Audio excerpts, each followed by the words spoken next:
Hello दोस्तों, welcome to my YouTube channel. जैसा कि मैं अपने पिछले वीडियो में बताया था कि 20 अप्रैल 2026 को मैंने अपने करंट कंपनी से रिज़ाइन दे दिया था। तो उसके बाद मेरा ये पहला इंटरव्यू है शारजा इस्लामिक बैंक दुबई में। ये 30 अप्रैल 2026 को मेरा ये इंटरव्यू शेड्यूल हुआ। ये वर्चुअल इंटरव्यू था, मेरा इंडिया से ही मेरा ये इंटरव्यू शेड्यूल हुआ था। तो मैं आप लोगों को इस वीडियो में सारा इन्फॉर्मेशन शेयर करूँगा कि किसके थ्रू ये मेरा इंटरव्यू शेड्यूल हुआ और इसमें कितना सैलरी मतलब था, और ये क्या फिर है जो भी इंटरव्यू का पूरा एक्सपीरियंस मैं आप लोग के साथ शेयर करूँगा कि क्या-क्या क्वेश्चन पूछा उन्होंने और इसका एंड रिज़ल्ट क्या रहा, सब कुछ मैं बताऊँगा। और इसमें सैलरी उन्होंने ऑफ़र किया था 18,000 पर मंथ। तो ये मैं आपको स्टार्टिंग में बता देता हूँ कि 18,000 पर मंथ का सैलरी उन्होंने ऑफ़र किया था इस रोल के लिए। बट इंटरव्यू कैसा गया, क्या क्वेश्चन था, सब चीज़ों के बारे में आप लोग को बताऊँगा अच्छे से। तो पहले तो मतलब नौकरी गल्फ के थ्रू एचआर ने मुझे रीच आउट किया।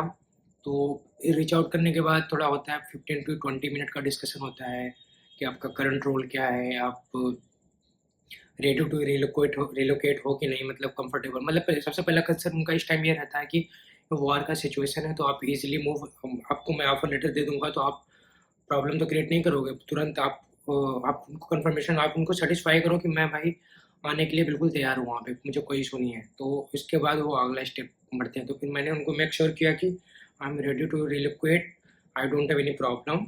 तो फिर उन्होंने डिस्कशन के बाद 2-3 बार मेरा बात हुआ उनको। 2-3 दिन के बाद फिर उन्होंने बोला कि ठीक है। तो फिर अराउंड 3-4 डेज़ फिर उन्होंने इंटरव्यू शेड्यूल किया। तो इंटरव्यू में एक्चुअली क्या था कि जैसे मैं अभी न्यूजेन सॉफ्टवेयर में काम कर रहा हूँ। मेरा रोल है application support engineer L1 and L2, ठीक है? तो एक्चुअली ये रोल था, L3 रोल था। अ, इनको न्यूजेन एप्लीकेशन से रिलेटेड ही कुछ सॉफ्टवेयर पे काम करते थे ये लोग भी, लेकिन उसमें इंटीग्रेशन, डेवलपमेंट सब कुछ था। तो मैं सोचा कि चलो ठीक है भाई, मैं उसको कुछ पढ़ाई करके इसके रिलेटेड और इंटरव्यू देता हूँ, अच्छे से देखते हैं, इंटरव्यू से लर्निंग ही मिलेगा। तो सबसे पहला क्वेश्चन मतलब इनका ये था कि इंट्रोड्यूस योरसेल्फ एंड प्रोडक्ट के बारे में, न्यूजेन के प्रोडक्ट के बारे में, IBPS, OmniDocs, Omni app and BPM platform कैसे इंटीग्रेट करते हैं। तो ये सब चीज़ों के बारे में इन्होंने पूछा था। तो ये सब चीज़ें तो मुझे पता थी, तो मैंने इसमें बता दिया। और API, third party API integration कैसे करते हैं, तो ये सब चीज़ें भी उन्होंने पूछा। और बहुत सारी चीज़ें थी, जैसे इंटरनल मतलब प्रोडक्ट से रिलेटेड क्वेश्चन था बहुत सारा। तो जैसे थर्ड पार्टी एपीआई इंटीग्रेशन कैसे करते हो, और जैसे कि हो गया कि ओमनी ओमनी डॉक्स में डॉक्यूमेंट कैसे अपलोड होता है, डॉक्यूमेंट सर्च करने का क्राइटेरिया क्या-क्या सेट करते हैं, कैसे उसको फंक्शन को सेट करते हैं। कोई एपीआई फेल हो जाए तो मतलब उसको कैसे आप ट्रबल शूट करते हो, कैसे उसको डिबग करके कैसे फिक्स करते हो, प्रोडक्शन आवर्स में चीज़ों को कैसे मैनेज करते हो। तो ये सब काफ़ी क्वेश्चन था उनका इस चीज़ों से रिलेटेड।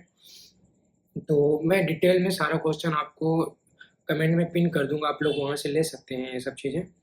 तो अराउंड ये 2 पैनल्स थे इंटरव्यू में, तो अराउंड 30 मिनट तक ये इंटरव्यू चला। तो ये सब एपीआई इंटीग्रेशन से रिलेटेड, और आई फॉर्म हो गया, एपीआई इंटीग्रेट कैसे करते हैं, न्यूजेन के एपीआई इंटीग्रेट कैसे करते हैं, थर्ड पार्टी एपीआई इंटीग्रेशन कैसे होता है, प्रोडक्शन सपोर्ट को कैसे मैनेज करते हो, ये सब चीज़ें मतलब मोस्टली इधर-उधर की बातें नहीं थी, सिर्फ़ और सिर्फ़ टेक्निकल बातें हो रही थी इसमें। तो ये सब इंटरव्यू रहा हमारा इसमें।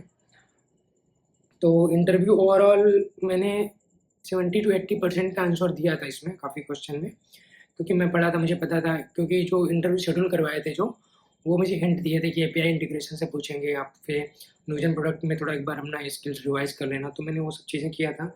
बट कुछ-कुछ क्वेश्चन वो लोग ज़्यादा डीप चले गए, कि जैसे एपीआई का नाम बताइए अपने न्यूजेन में, कि उस एपीआई जैसे डॉक्यूमेंट अपलोड करने के लिए, डॉक्यूमेंट फेच करने के लिए कौन-सा एपीआई आपका प्रोडक्ट यूज़ करता है।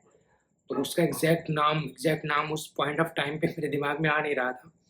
तो वहाँ पे ऐसे-ऐसे कुछ क्वेश्चन मैंने मिस किए, but most of the question API integration से रिलेटेड मैंने आंसर किया। और अ, कुछ-कुछ क्वेश्चन थोड़ा मुझे भी नहीं आ रहा, मतलब पहली बार सुना था कि ऑटो ईएमएस क्या होता है, ये सब चीज़ें। तो ये क्वेश्चन मैं नहीं बता पाया था, और मोस्टली बता दिया था, बट अभी तक उनका तो अभी कुछ फीडबैक तो आया नहीं है। लेट्स सी क्या होता है। बट ये 20% मुझे डाउट है, 80% तो आई थिंक ठीक बताया था मैं। बाकी आप लोगों को मैं ये सब से रिलेटेड अपना जो भी इंटरव्यू मेरा अपकमिंग इंटरव्यू शेड्यूल होगा, मैं उसको आप लोगों के साथ शेयर करूँगा ज़रूर।